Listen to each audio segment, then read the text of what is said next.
ఈ నెల 19వ తేదీ అంటే నవంబర్ 19వ తేదీ ఆదివారం ఎంతో విశేషమైన కోటి సోమవారం. కార్తీక మాసంలోని అత్యంత విశేషమైన రోజు ఇది. ఈ ఒక్కరోజు మనం ఏం చేసినా సరే ఎన్నో వేల రెట్ల పుణ్య ఫలితం మనకు దక్కుతుంది. ఈ ఒక్కరోజు పూజ చేసినా, ఉపవాసాన్ని పాటించినా, కోటి సోమవారాలు పూజ ఉపవాసం చేసినా పుణ్యఫలం దక్కుతుంది. అదే కోటి సోమవారం అంటే కార్తీక మాసంలో శ్రవణ నక్షత్రం ఉన్న రోజును కోటి సోమవారము అంటారు. కార్తీక మాసంలో ఏ రోజైతే శ్రవణ నక్షత్రం ఉంటుందో ఆ రోజును కోటి సోమవారము అంటారు. ఇక్కడ వచ్చే సందేహం ఏంటి అంటే, కోటి సోమవారము అంటే సోమవారం కదా, మరి ఆదివారం కోటి సోమవారం అంటున్నారేమిటి అనే సందేహం మీకు కలగవచ్చు. దీనికి సమాధానం ఏంటి అంటే, కార్తీక మాసంలో ఏ రోజైతే శ్రవణ నక్షత్రం ఉంటుందో ఆ రోజును కోటి సోమవారము అని పిలుస్తారు. అది ఏ రోజైనా కానివ్వండి, అది కోటి సోమవారమనే పిలుస్తారు. ఎందుకంటే ఈ రోజు ఫలితం కోటి సోమవారాల ఫలితాన్ని మనకు అందిస్తుంది. అందుకే దానికి కోటి సోమవారము అని పేరు.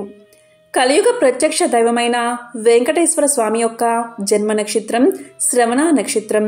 ఈ కార్తీక మాసంలో వచ్చే శ్రవణ నక్షత్రం రోజున మనం చేసే పూజ లేదా మనం వెలిగించే దీపం, అదేవిధంగా మనం చేసే దానం, మనం చేసే ఉపవాసం ఇవన్నీ కూడా శివకేశవులు ఇద్దరికీ అందుతుంది, మనకు మంచి ఫలితాల్ని ఇస్తుంది అని పురాణాలు చెబుతున్నాయి. అందుకే దీనిని కోటి సోమవారము అని పిలుస్తారు. ఇది సోమవారం కాదు, పౌర్ణమికి ముందు వచ్చే శ్రవణ నక్షత్రం రోజునే కోటి సోమవారంగా పరిగణిస్తారు.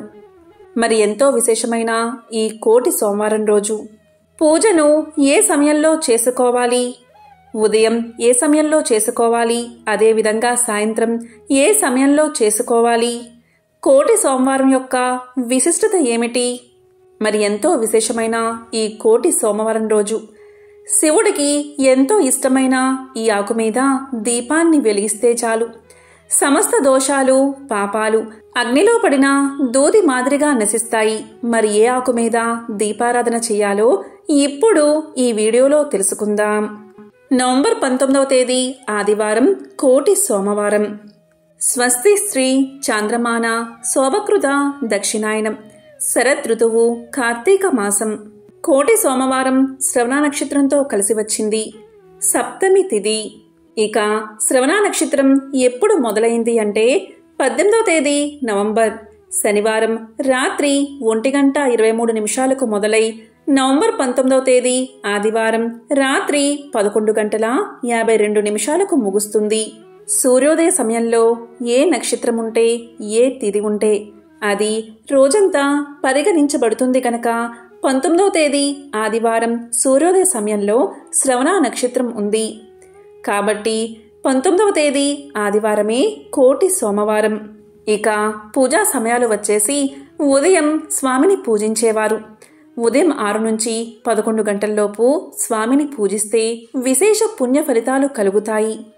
ఇక సాయంత్రం ప్రదోష సమయంలో పూజను ఆచరించేవారు సాయంత్రం 4:37 తర్వాత ఏ సమయంలో అయినా పూజను చేసుకోవచ్చు.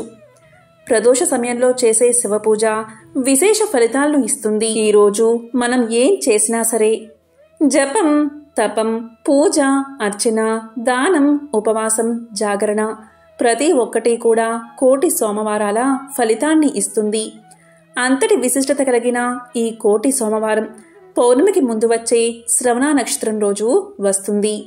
మరి ఈ రోజు ఏం చేయాలి అంటే పూజను ఏ విధంగా ఆచరించాలి అంటే, కోటి సోమవారం రోజు తెల్లవారుజామునే లేచి స్నానాదులు ముగించుకుని ఉసిరి చెట్టు దగ్గర దీపం పెట్టాలి.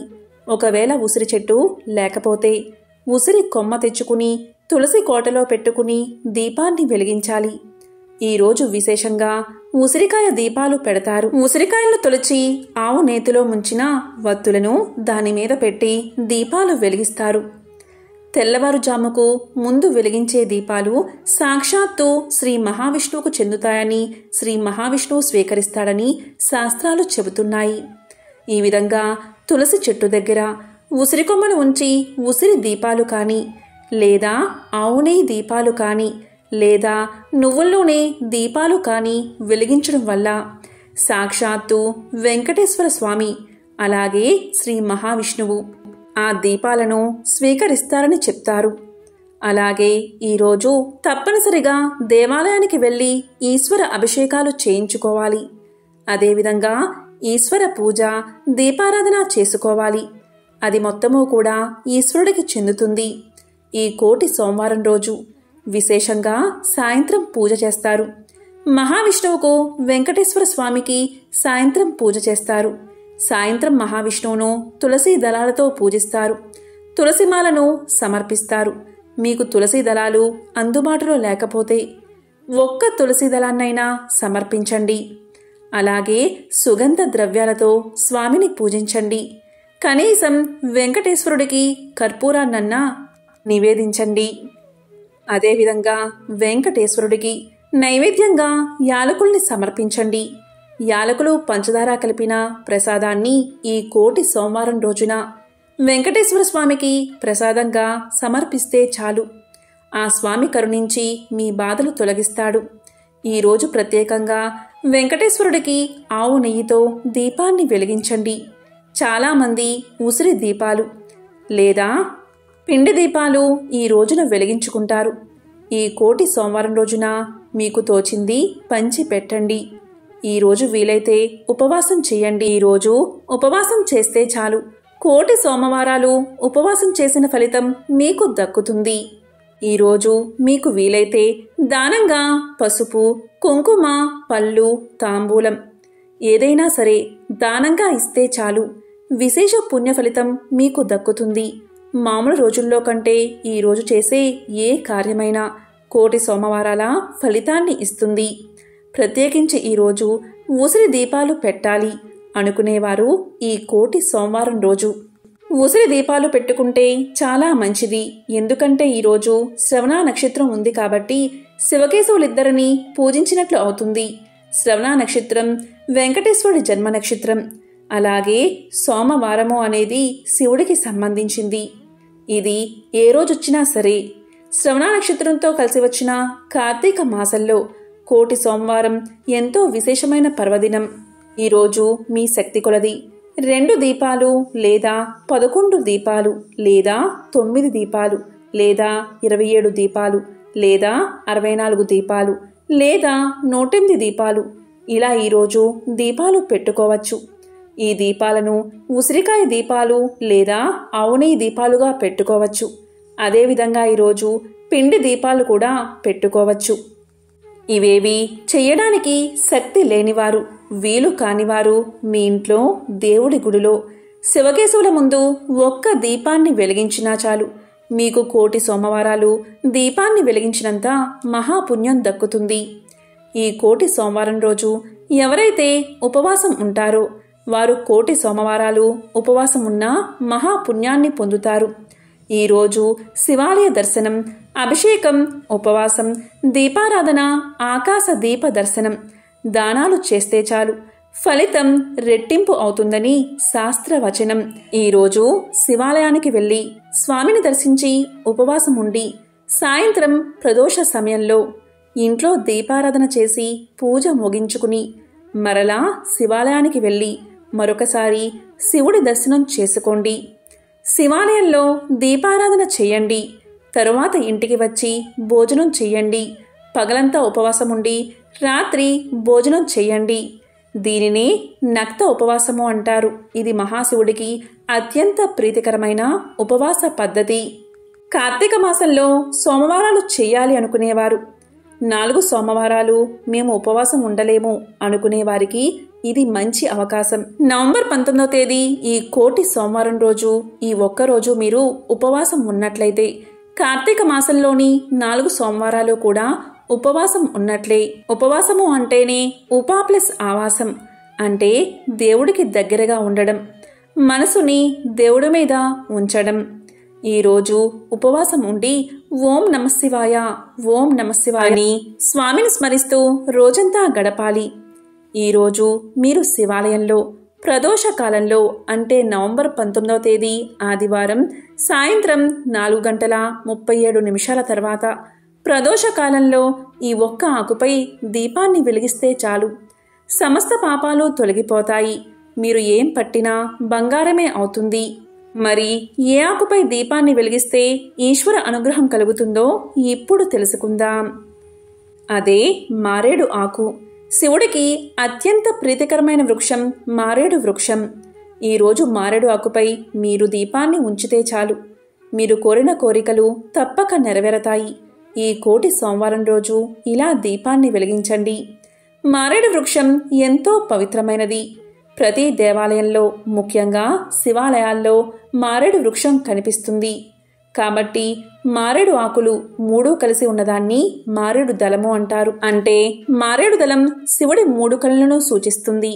త్రిశూలానికి సంకేతం. ఆ మహాశివుడు ఈ మారేడు చెట్టు కిందే నివాసం ఉంటాడని పురాణాలు చెబుతున్నాయి. ఆ మహాశివయ్యను బిల్వ పత్రాలతో పూజిస్తే ఎంతో మంచిది. ఒక్క మారేడు దళం స్వామికి సమర్పించినా చాలు. స్వామి ఎంతో సంతోషించి మీ కోరికలు నెరవేరుస్తాడు.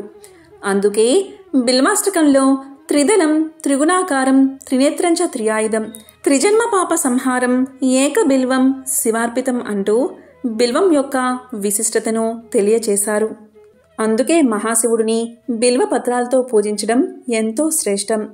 అలాంటివి మారేడు ఆకులు తీసుకువచ్చి ఆ మారేడు ఆకును శుభ్రం చేసి పసుపు కుంకుమలతో అలంకరణ చేసి దానిపై 365 ఒత్తుల దీపాన్ని వెలిగిస్తే చాలు.